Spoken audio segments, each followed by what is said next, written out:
Quelles sont les 10 meilleures bandes dessinées de l'année 2024 de mon point de vue? C'est évidemment totalement subjectif, ce sont mes choix et cette série d'émissions, 10 au total, eh bien, est là pour vous guider et pour vous montrer des bouquins que j'ai adorés, tout simplement. Voilà, c'est 10 BD, 10 comics qui nous viennent du monde anglo-saxon, d'Angleterre, des États-Unis, de la bande dessinée en anglais, traduite en français, du comics, du graphic novel, appelez ça comme vous voulez, qui eh bien, a marqué mon année 2024 et que j'ai envie de vous faire partager à travers cette vidéo et cette série de vidéos, puisque j'ai dû faire un choix cornélien.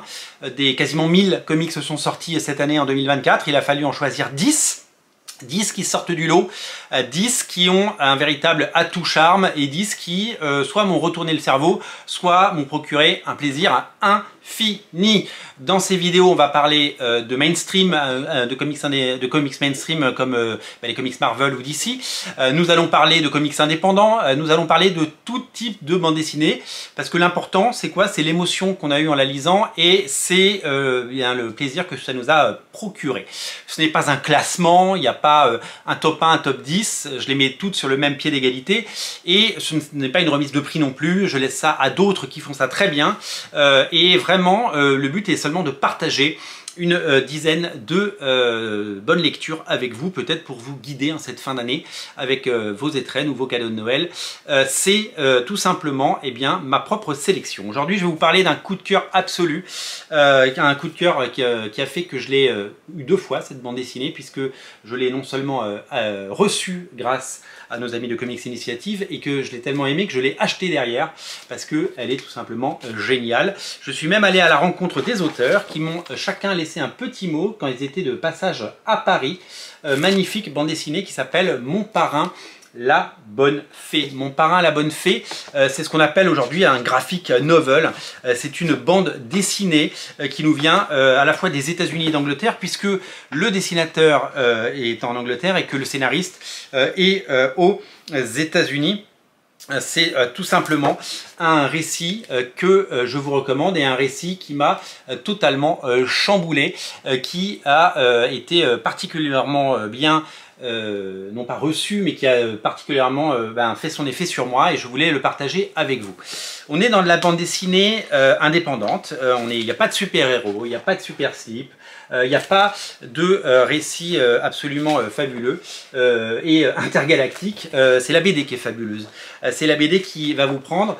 C'est un dessin qui fait penser un petit peu à Charles Burns pour le côté ligne claire et le côté très propre, et un petit peu à Daniel Close pour ce découpage avec ces petites cases et ce storytelling si particulier qu'on voit dans beaucoup de comics indépendants aux États-Unis. Et le but est véritablement de trouver le bon format pour raconter une belle histoire, celle d'une jeune fille qui doit aller habiter chez son parrain.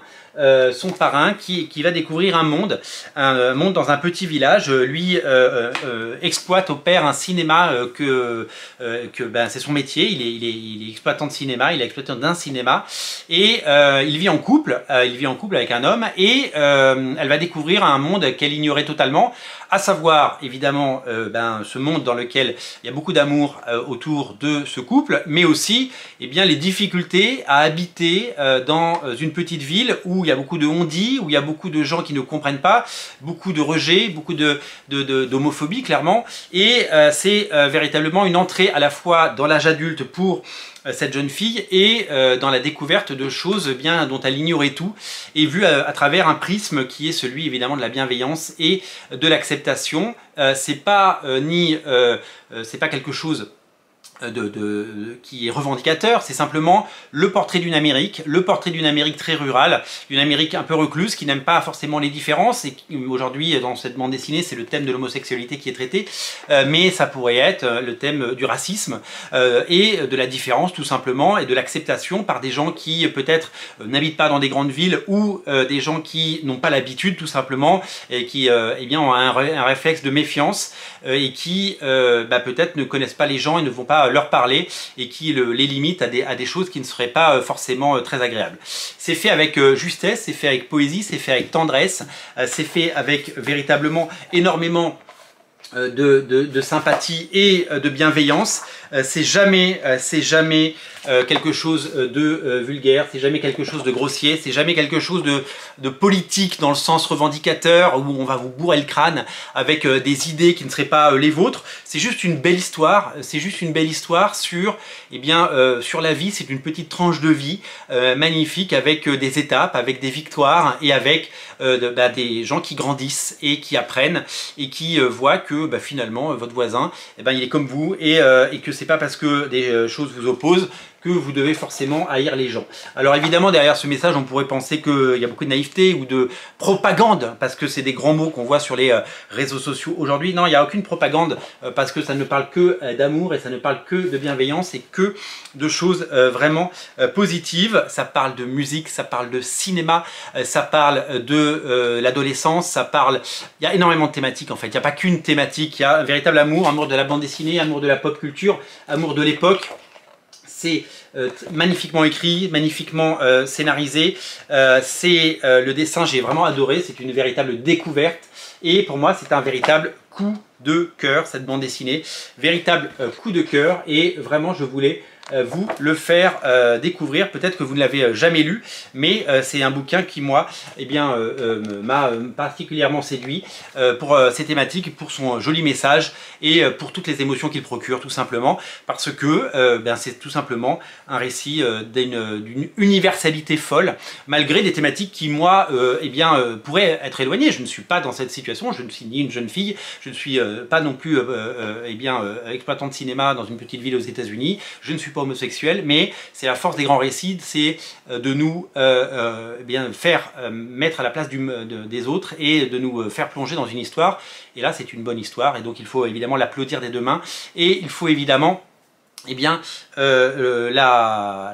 l'accueillir en tant que tel, parce que c'est véritablement super chouette. Vous connaissez le modèle de financement des bandes dessinées de Comics Initiative. Elles sont d'abord proposées sur Ulule pour évidemment les gens qui souhaitent, désirent et soutiennent toutes les œuvres, et elles sont nombreuses chez Comics Initiative, cet éditeur qui a fait Foxboy, qui a fait Come Home in You. À la fin, il y a quelques récits, quelques d'autres récits de la collection graphique novel, de la collection graphique qui sont sortis comme Home in You. Je vous ai dit tout le bien que j'en pensais. J'ai beaucoup aimé Ephéméra également. C'est à chaque fois des thématiques très très différentes, mais ça parle très souvent de l'Amérique. Et les auteurs avaient déjà travaillé sur un autre récit. Qu'est-ce qu'ils avaient fait avant? Je ne sais plus.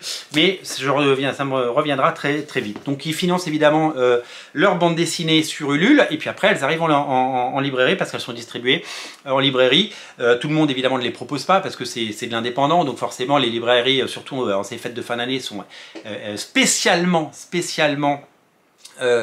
pleine et spécialement bien garnie, mais c'est vraiment un récit qui mérite d'être lu, et c'est pour ça que je tenais à le mettre en avant en ces fêtes de fin d'année, puisqu'il est sorti il y a un an et que forcément peut-être que vous l'avez oublié, mais en tout cas moi ça fait partie de ces lectures que j'ai pu faire en début d'année qui m'ont vraiment marqué, et c'est pour ça que je le mets aujourd'hui dans ce classement, et j'espère que ça vous donnera envie tout simplement de le découvrir.